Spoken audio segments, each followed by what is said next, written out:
Hi friends, ఈరోజు నేను పద్మపురాణమందలి మాఘపురాణంలో 20వ అధ్యాయాన్ని మీతో షేర్ చేసుకోబోతున్నాను. ముందటి అధ్యాయం యొక్క వీడియో లింకులు కింద డిస్క్రిప్షన్లో ఇస్తాను, తప్పకుండా చూడండి.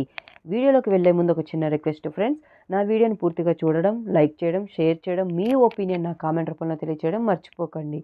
మీరు లైక్ చేయడం, షేర్ చేయడం, కామెంట్ చేయడం వల్ల నా వీడియో మరికొంతమందికి రీచ్ అయ్యే అవకాశం ఉంటుంది. వృత్ను మద మహర్షి మరలా ఇట్లు పలికెను. శ్రీ మహావిష్ణువు తత్వమును మహత్యమును వివరించు మరియొక వివాదమును వినుము.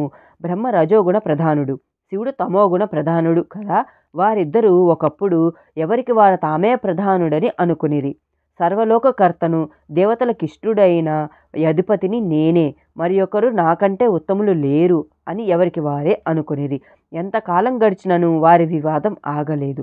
కాలం గడుచుచున్న కొద్దీ వివాదం పెరుగుతున్నది. ఇట్లుండగా వారి ఎదుటకు మహారూపము సాక్షాత్కరించెను. ఆ రూపము అనేక సూర్యుల కాంతి కలిగి తేజోమయమై ఉండెను.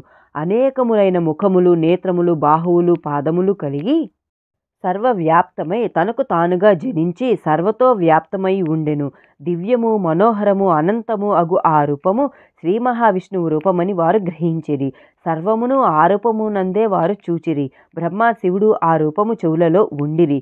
ఈ విచిత్ర మనోహరమైన అనంత రూపమును చూసి శివబ్రహ్మాదులు ఇద్దరును ఆ రూపం తుది మొదలు చూడాలి అనుకునిరి. ఆ రూపం యొక్క ఆద్యంతములు ఎరిగిన వారే తమ ఇద్దరిలో ఉత్తములని తలచిరి. ప్రయాణమైరి. 4 దిక్కుల కిందను పైనను చిరకాలము సంచరించిరి. ఆ రూపమును మొదలును కాని చివరును గాని చూడలేకపోయిరి. తామిద్దరము దానిని కొనుగొనుటకు అసక్తులమని గమనించిరి. అప్పుడు ఆ రూపముని ఇట్లు తలచిరి. ఈ పురుషుడే జగత్కర్త, సృష్టి స్థితి లయాత్మకమైన కాలస్వరూపుడు, గుణాధికుడు, గురువు, రక్షించువాడు, సర్వేశ్వరుడు, స్వయం ప్రకాశుడు, సర్వ ప్రాణుల అందు నివసించువాడు, సర్వ ప్రాణులను తన అందే నిలుపుకొనువాడు. మనము వీనికంటే అధికులము కాదు, మన వలన ఏమీ జరుగుటలేదు. ఇటు యథార్థ పరిజ్ఞానము కలిగి శ్రీ మహావిష్ణువుని ఇట్లు స్తుతించిరి. బ్రహ్మ శివ కృత విష్ణు స్తుతి. అనంతమూర్తి, సర్వాద్యము, సర్వాధారము, అనంత ప్రకాశము, సర్వ మనోహరము అయిన నీ స్వరూపమును మాకు మరింత ప్రత్యక్షమవునట్లు చేయుము. సర్వాత్మక, సర్వేశ్వర, సర్వప్రాణి నమస్కృత అనుగ్రహించుము. నీవు సర్వకర్తవు, భర్తవు, నీవే తేజమనంతము, నీవందరికీ అన్నింటినీ ఇచ్చువాడవు, సర్వస్వరూపుడవు, సర్వవ్యాప్త రూపుడవు అని ఇట్లు అనిరి. హే విశోవంతమూర్తే, తవ ఘన వికిలాకార మాధ్యస్వరూపం సర్వాధారం సురేసందినపతి హతభుకోటి సూర్యప్రకాశం అవాభ్యమత్రి దృష్టం సకలముని మనోవాసమబ్జాయతాక్షం చిమ్రావేం స్వాత్మశక్త్యా కురు నిఖిల గురో సర్వరూపాంత్విదానాం. నమస్తే విశ్వాత్మాన్ విధిహర సురేంద్రాది విభురై త్రయీ శాస్త్రాలాపై విగదితన వ్యాఘ్రాంబుజగయుగం పరం మత్రం యంత్రం పరమపద బీజం జ్వలతి యః ససాక్షాత్పారూప్యం వ్రజతి తవ దేవేశ సతతం.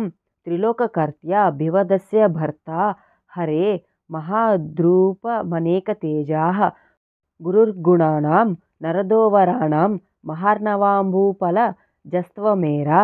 త్రిదేవ దేవాసుర రాజయష్ట శిష్టేష్ట తుష్ట త్రిదివే వినిష్టా దృష్టామృత్యా స్వాద్వమిరాసు పాణిః సురాసురాణామఖిలేశ్వరస్వం లక్ష్మీపతిస్వంతు సుగహ్యగోప్తా గుహాశయః పంకజపత్రనేత్రా త్వపంచవక్త్రశ్చ చతుర్ముఖశ్చ చరాచరేశో భగవన్నమస్తేః. సృష్టించ విలాసం సృజసిత్వమేవ చైశ్వర్యవాన్ సర్వగుణశ్చ దేవా.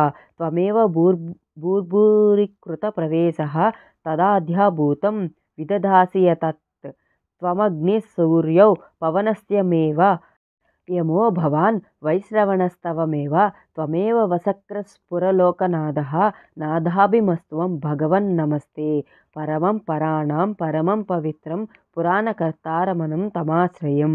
త్వాం వేదమోహు కవయః సుబుద్ధ్వా నమోస్తుతే పన్నగవైరికేతో. వేదాశ్చ వేదశ్చ దిగంతరాళం యష్టాసురసానమపి త్వమేవ. కర్మాణ్యనంతాని సుఖప్రదాని బుధశ్చ వాతో నిగమాశ్చ సర్వే. నదీషు గంగా హిమవాస్ నగేషు మృగేషు సింహో భుజగోష్వంతః. రత్నేషు వజ్రం జలజేషు చంద్ర క్షీరో దధాశాపి యథా తథా త్వం అహం ప్రభు సద్వరహం ప్రభుశ్చ సంస్పర్ధమానౌ బహువర్ణానాం తస్మాదదావీం పరహర్తుమేవం స్వయం ప్రభుత్వం కరుణైకరాసి తేనాత్రైతే దర్శన బుద్ధిరాసిత్ కృపాలో భగవన్నమస్తే తూర్ణం జగన్నాథ మహస్వరూపం భూత్వా పునశ్చామ్య వపుః ప్రసీద. ఇట్లు శివుడు బ్రహ్మ చేసిన స్తుతిని విని శ్రీ మహావిష్ణువు ప్రసన్నుడై సహజమైన సౌమ్యస్వరూపంతో వారితో ఇట్లనెను. బ్రహ్మ మహేశ్వరులారా, మీరిద్దరును చిరకాలము వివాదపడుచుండుటచే మీ వివాదమును నిలుపుటకే నేను ఇట్టి విరాట్ రూపమును ప్రదర్శించి తిని. మీరు నా విరాట్ రూపమును గమనింప ఆసక్తులై మీలో ఉన్నటువంటి మానసిక వికారాన్ని విడిచి ప్రశాంత బుద్ధులై నన్ను స్తుతించిరి.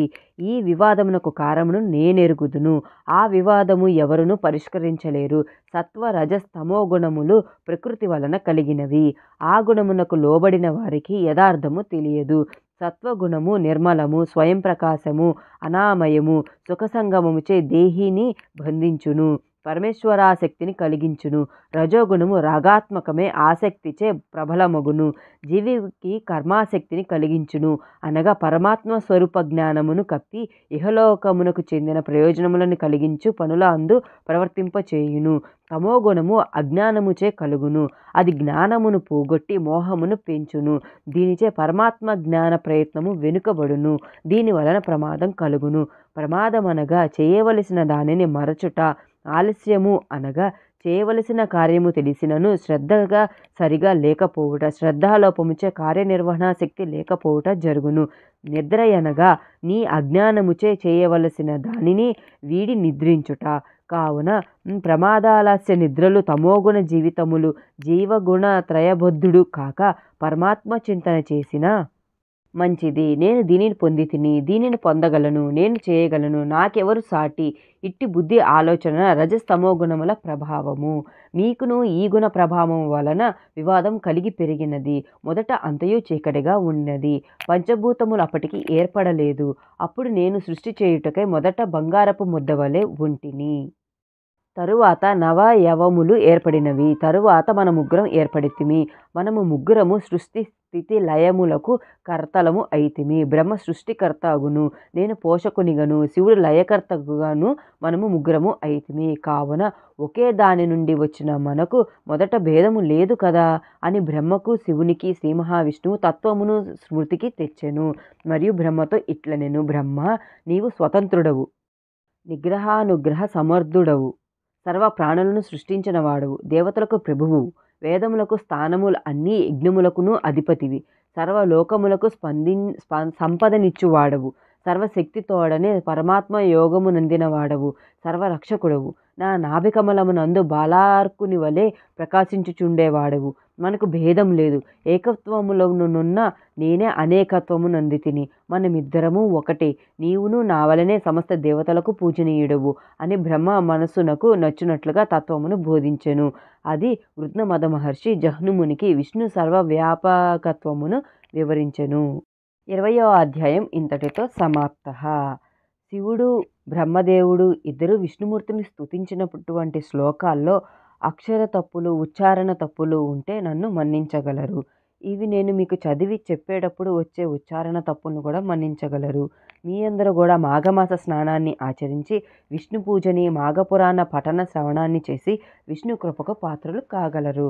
నా వీడియో మీ అందరికీ నచ్చినట్లయితే నా వీడియోని లైక్ చేయండి, షేర్ చేయండి. మీ ఒపీనియన్ నాకు కామెంట్ రూపంలో తెలియచేయండి.